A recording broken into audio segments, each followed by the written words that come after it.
faut bien avoir une étiquette. Ouais. Si c'est grande gueule, c'est pas dérangeant, parce que c'est vrai que j'ai toujours eu... Il y eut un soir où l'on surprit Gérard Lanvin, seul, assis sur un banc désert dans une petite gare de province, le visage dissimulé sous la capuche d'un manteau qu'on ne lui avait jamais vu, les mains tremblantes autour d'un carnet usé dont les pages semblaient chargées de mots écrits dans la hâte, griffonnés comme pour éviter qu'ils ne disparaissent de sa mémoire. Et cet instant, furtif, contredisait tout ce que le public croyait savoir de lui. L'homme assuré, le regard franc, la voix ferme, car dans l'ombre de cette posture se devinait une vulnérabilité presque insoutenable, un mélange de peur et d'urgence, comme si ces lignes qu'il traçait étaient les dernières d'une confession qu'il ne se permettrait jamais de prononcer à haute voix, et nul n'aurait pu imaginer que derrière cette scène apparemment anodine se cachait l'écho d'une nuit d'hiver, des années auparavant, où un coup de téléphone avait bouleversé l'ordre de son monde, le contraignant à disparaître de la scène publique pendant des semaines sans explication convaincante, laissant planer sur lui une aura de mystère que ses proches eux-mêmes ne parvenaient pas à percer. Et cette absence, noyée dans un flot de prétextes officiels, avait en réalité marqué le début d'une série de décisions étranges, d'alliances improbables et de silences lourds de sens. Tout un réseau d'événements reliés par des fils invisibles qui, peu à peu, avaient tissé la toile dans laquelle il se trouvait aujourd'hui prisonnier, incapable de raconter, mais incapable aussi de faire comme si rien n'avait existé. Et dans le regard qu'il posait désormais sur sa nouvelle épouse, enceinte de plusieurs mois, on pouvait lire la gratitude d'un homme qui croit avoir trouvé une forme de rédemption, mêlée à l'inquiétude muette de celui qui sait que chaque bonheur s'accompagne d'une dette ancienne, une dette qu'un jour ou l'autre il faudra payer, et que ceux qui l'attendent dans l'ombre n'ont pas oublié. Son téléphone avait vibré en pleine nuit, dans ce silence compact où chaque son prend l'ampleur d'un coup de tonnerre, et la voix qui avait glissé, à travers l'appareil, basse, presque un souffle, n'était pas celle de quelqu'un qu'il aurait pu imaginer entendre à nouveau. Une voix qu'il croyait effacée, engloutie dans les années et les séparations définitives, mais qui revenait là, brute, chargée d'un poids qu'aucun mot n'aurait pu alléger. Et ce fut comme si un fragment de son passé, celui qu'il avait enfermé derrière plusieurs couches de mensonges, venait de se fissurer, libérant d'un seul coup la chaleur âcre des souvenirs qu'il s'efforçait de maintenir dans l'oubli. Et dans cet instant, il sentit ses mains se refermer instinctivement sur le drap froissé, comme pour ancrer son corps dans le présent, car son esprit, lui, était déjà aspiré ailleurs, vers cette nuit pluvieuse où il avait quitté un appartement à la hâte, sans valise, sans un mot, laissant derrière lui une scène dont il ne pourrait jamais effacer l'image, une silhouette immobile au sol, et la certitude glaciale que ce qui venait de se passer ne pourrait jamais être raconté sans que tout son monde ne s'écroule. Et dans la lumière tamisée de la chambre où reposait aujourd'hui sa nouvelle épouse, endormie, une main posée sur son ventre arrondi, il comprenait que cette paix fragile qu'il goûtait depuis quelques mois n'était qu'un vernis sur un abîme prêt à se rouvrir à la moindre secousse. Il savait que l'enfant à naître n'effacerait pas la dette contractée ce soir-là, au contraire, il l'alourdirait. Car désormais, il n'était plus seul à risquer de tout perdre, et les signes étaient déjà là. Des regards croisés dans la rue, des lettres anonymes déposées dans sa boîte aux lettres, toujours sans signature, mais avec ce parfum particulier qu'il avait senti cette fameuse nuit, un mélange de tabac froid et de pluie sur le cuir, une odeur qui lui nouait la gorge et lui faisait revoir, contre sa volonté, la pâleur d'un visage éclairé par une lampe de chevet avant que tout ne bascule, et chaque fois qu'il croisait ce souvenir, il sentait la colère et la peur s'entrelacer en lui, se heurtant à cette façade d'homme apaisé que le public continuait d'applaudir, ignorant qu'au fond de ses poches, il gardait toujours cette petite clé rouillée, unique vestige d'un lieu qu'il ne devait plus jamais revoir, mais qu'il portait partout comme une cicatrice métallique, et cette clé, il le savait, était la dernière barrière entre lui et une vérité que personne ne pourrait encaisser sans frissonner d'horreur. Il y avait cette femme que personne ne connaissait vraiment, qui n'apparaissait sur aucune photo, qui n'avait jamais été mentionnée dans une interview, une ombre douce et dangereuse à la fois, glissant entre les mailles de sa vie publique comme si elle n'avait jamais existé. Et pourtant, chaque geste de Gérard portait la trace invisible de son passage, une façon imperceptible de se figer lorsque le parfum d'une passante effleurait l'air, un battement de paupières un peu plus long, quand il entendait au loin une mélodie qu'ils avaient écoutée ensemble dans une chambre, aux rideaux entr'ouverts, et dans ces infimes éclats de mémoire se mêlait la brûlure d'un désir qu'il n'avait jamais su éteindre et la morsure d'une trahison qu'il n'avait jamais pardonnée, car cette femme avait été à la fois son refuge et sa perte, l'étreinte dans laquelle il s'abandonnait quand tout menaçait de s'effondrer, et la main qui un soir avait lâché la sienne pour disparaître dans un silence si absolu qu'il en résonnait encore dans ses rêves, et depuis, chaque fois qu'il posait les yeux sur sa nouvelle épouse, il sentait en arrière-plan le spectre de cet amour interdit, celui qui lui avait appris la douceur et l'abîme en une seule leçon, celui qu'il ne pouvait ni renier ni revendiquer, comme un crime commis à deux dans l'obscurité, et parfois, sans prévenir, cette femme réapparaissait, non pas en chair et en os, mais dans un geste fugace de quelqu'un d'autre, dans un éclat de lumière, sur un visage étranger, dans un rire entendu au détour d'une rue, et chaque apparition, aussi brève soit-elle, venait troubler l'équilibre qu'il tentait de maintenir, car au fond de lui, il savait que ce lien n'était pas mort, qu'il dormait seulement, attendant le moment propice pour se réveiller, et cette conscience lui arrachait autant de culpabilité que de frissons, le plaçant dans cette zone trouble où l'amour et la haine se confondent, où le souvenir devient à la fois un refuge et une prison.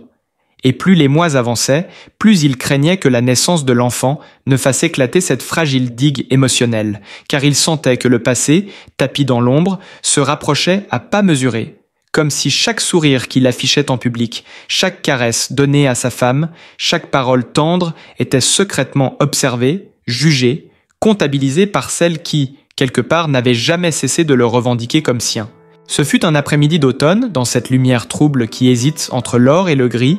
qu'il crut l'apercevoir au loin, debout, sous l'auvent d'un café, un foulard noir noué autour du cou, comme au premier jour, et son cœur se serra d'un geste réflexe. Cette contraction silencieuse qui n'appartient qu'aux âmes surprises par une vision qu'elles redoutaient autant qu'elles désiraient. Il ralentit le pas, craignant de croiser ce regard qu'il connaissait par cœur, cet éclat, qui pouvait tour à tour brûler ou glacer. Mais la foule mouvante engloutit la silhouette avant qu'il ait pu discerner si ce n'était qu'un fantôme de sa mémoire ou la preuve qu'elle rôdait à nouveau dans son univers.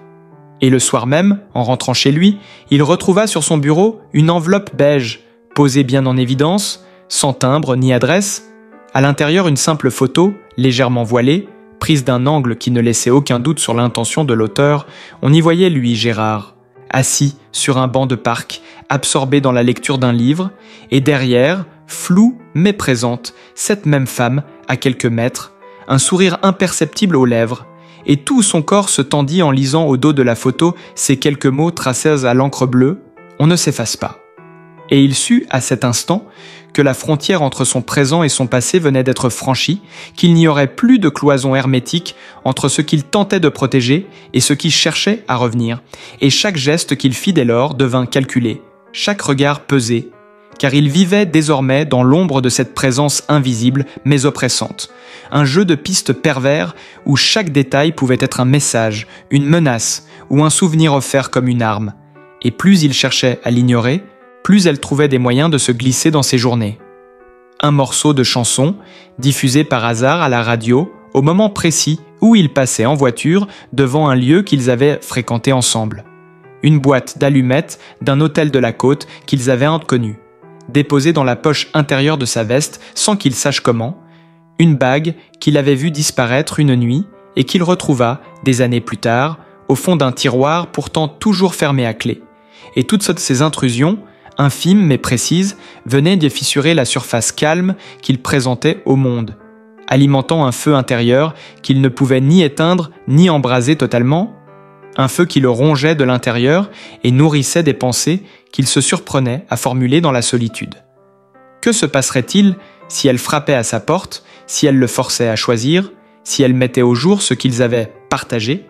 et en même temps, une part de lui, obscure, presque coupable, espérait ce moment comme une délivrance, car il vivait dans cette tension insoutenable entre la peur de tout perdre et le désir interdit de revivre, ne serait-ce qu'une fois, la brûlure de cet amour clandestin. Et chaque nuit, quand il se levait pour aller regarder sa femme endormie, protégés dans la chaleur de leur chambre, ils sentaient au loin ce fil invisible qui le reliait à l'autre, un fil tendu à l'extrême, prêt à se rompre ou à l'emmener dans une chute dont il ne pourrait se relever. Et puis, comme si le destin avait décidé d'accélérer le rythme de ce jeu cruel, il reçut un soir un message sur un vieux téléphone qu'il n'utilisait plus depuis des années, un appareil rangé dans une boîte au fond d'un placard, éteint depuis si longtemps qu'il avait presque oublié son existence. Et pourtant, l'écran s'illumina, affichant un simple prénom, celui qu'il n'avait plus prononcé à voix haute depuis leur séparation. Et avant même d'ouvrir le message, il sut que cette fois, il n'y aurait pas de faux-semblant, que ce qui se préparait allait le forcer à sortir de l'ombre où il s'était réfugié. Les mots étaient courts, précis, tracés comme un ordre plutôt qu'une invitation. Demain, même endroit, seule issue. Et il sentit la pièce se rétrécir autour de lui, l'air devenir plus dense, car même endroit signifiait ce lieu précis qu'il avait juré de ne plus jamais revoir. Un appartement au 5e étage d'un immeuble anonyme près du canal, où chaque recoin gardait la mémoire de leur passion et de leur chute, un endroit où l'odeur du bois ciré se mêlait au parfum qu'elle portait, où les murs eux-mêmes semblaient retenir l'écho des murmures et des cris. Et toute la nuit, il erra dans sa maison sans parvenir à fermer l'œil, passant d'une fenêtre à l'autre, écoutant les bruits de la ville, comme si chacun d'eux pouvait annoncer l'irruption du passé dans son présent. Et lorsque l'aube vint, froide et pâle, il prit sa veste sans rien dire à sa femme qui dormait encore, descendit dans la rue et marcha jusqu'à sentir ses jambes se raidir sous l'effet de la tension, chaque pas le rapprochant de cette porte qu'il reconnaîtrait entre mille.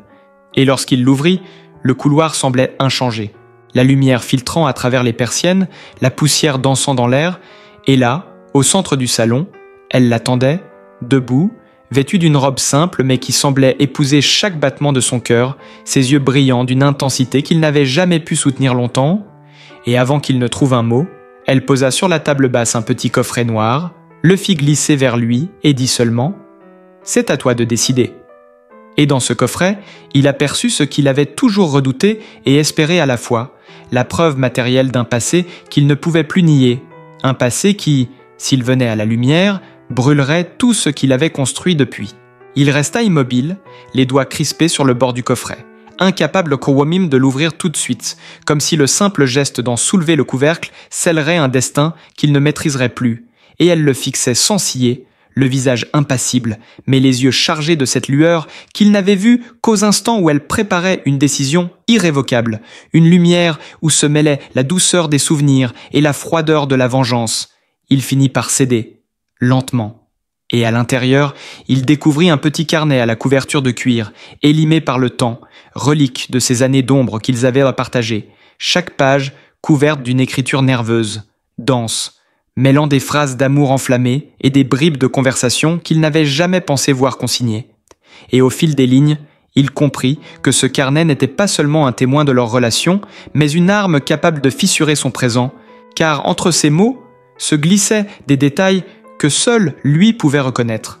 Des allusions à des rendez-vous secrets, des dates, des lieux, certains si précis qu'ils pourraient servir de preuve à ceux qui chercheraient à le faire tomber. Il releva les yeux vers elle, mais avant qu'il ne parle, elle se pencha légèrement, effleurant la table du bout des doigts, et dit dans un murmure presque tendre « Je ne veux pas détruire ta vie, Gérard. Je veux juste que tu te souviennes. »